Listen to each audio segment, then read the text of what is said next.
السلام عليكم. معكم دكتور إبراهيم. سؤال مهم، هو اللي بيدخن ليه؟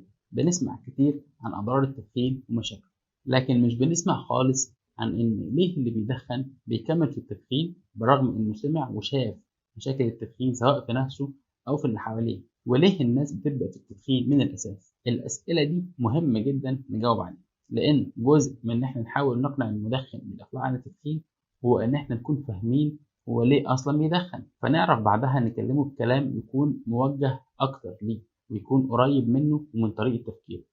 نرجع بقى للأسئلة اللي سألناها، إيه المنافع اللي بتيجي للمدخن من التدخين؟ أو إيه اللي بيحصل له يعني بيخليه يستمر في التدخين؟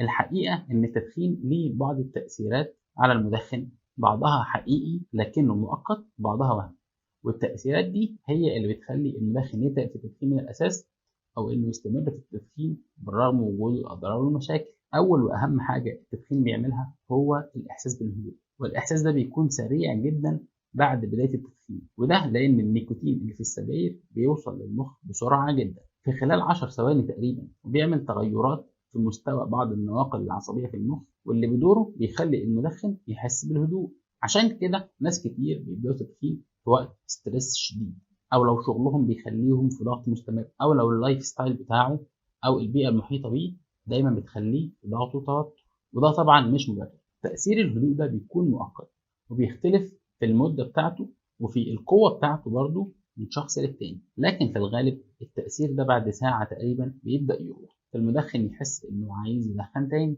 طيب هل إحنا أصلا محتاجين النيكوتين والسجاير عشان نحس بالهدوء ونقلل الإحساس بالتوتر والضغط؟ أكيد لأ، الجسم عنده الوسائل الطبيعية بتاعته للتعامل مع الضغوط والتوتر، لكن اللي بيحصل مع التدخين إن الجسم بيبدأ يتعود ويعتمد على النيكوتين في التخلص من الضغوط والتوتر، اللي النيكوتين نفسه بيبقى سبب فيها بعد كده. بسبب إن المدخن بقى معتمد على السجاير عشان يحس بالهدوء، بنلاقي إنه يحس بالانزعاج والتوتر بسهولة لما يقعد من غير سجاير ساعات طويلة، زي أول ما بيصحى من النوم مثلا، وده مشهور، وزي آخر ساعات النهار في شهر رمضان، وده سبب من أسباب كثرة المشاكل والخناقات اللي بتحصل في الوقت ده، خصوصا من العصر للمغرب، والناس مش بتكون واعية بده.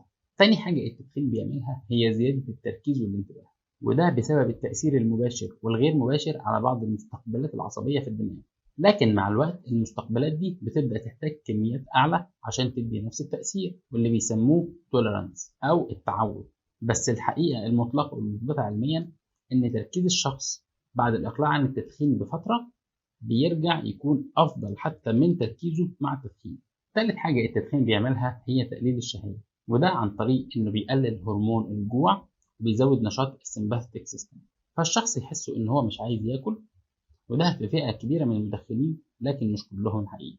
رابع حاجة هي الإحساس بالاندماج المجتمعي في بعض الوظائف اللي بيكتر فيها التدخين، ده طبعا غير الأسباب الكتيرة المشهورة لبداية التدخين، زي مثلا الفضول وحب التجربة مثلا، ولو واحد نشأ في بيت كله مدخنين فبالتبعية اتعود على ريحة الدخان، ولما كبر حب يجرب وبقى يدخن هو كمان.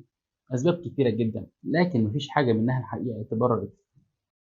أخدنا فكرة ليه الناس بتبدأ تدخين. ليه بقى المدخنين بيواجهوا صعوبة في الإقلاع عن التدخين؟ أول سبب لده هو الإدمان، سواء الإدمان الكيميائي أو الإدمان السلوكي. الإدمان الكيميائي وده لأن النيكوتين بيغير كيمياء المخ وبيشتغل على مستقبلات معينة بتخلي الجسم دايما في احتياج لجرعات مستمرة ومتزايدة عشان يفضل حاسس بنفس القدر من الهدوء والراحة، وكمان يقدر يركز في الأوقات اللي محتاج فيها تركيز أعلى. الإدمان السلوكي وده لأن التدخين بيبدأ يندمج مع العادات اليومية للشخص، زي مع قهوة الصبح مثلا، أو بعد الغداء، أو مع كوباية الشاي، أو مع السهر بالليل. وكمان المدخن مع الوقت بيلاقي إن التدخين بقى مرتبط بأي حاجة بتزود التوتر أو القلق عنده، زي الشغل أو السفر، أو لو بيتعامل مع مشكلة معينة. أي حاجة فيها توتر أو قلق بيلاقي نفسه اتجه للسجاير على طول، فده بيخلي الإقلاع عن التدخين محتاج تغيير بعض أنماط الحياة اليومية. كمان تأثير البيئة وده تأثير قوي جدا، لدرجة إن في دراسة مثبتة بتقول إن لو 3 من أصدقائك المقربين بيدخنوا احتمالية إنك تدخن بتزيد بنسبة 70%. في النهاية حابب أوضح إن النقط اللي اتكلمنا فيها لا توازي بأي شكل الأضرار الضخمة المترتبة على التدخين، وما ينفعش تكون مبرر لبدء أو استمرار التدخين، لكنها مهمة جدا لفهم طبيعة التدخين وتأثيره في جسمنا. لازم نفهم أصلا إحنا بندخن ليه عشان ده يساعدنا إن إحنا نبطل تدخين.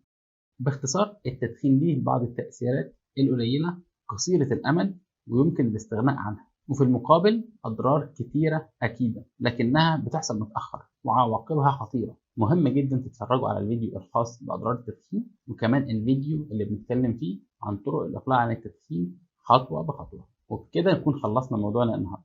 أتمنى حضراتكم تكونوا استفدتوا. شاركوا الفيديو مع اللي بتحبوهم ويهمكم صحتهم، وأشوفكم في فيديو جديد.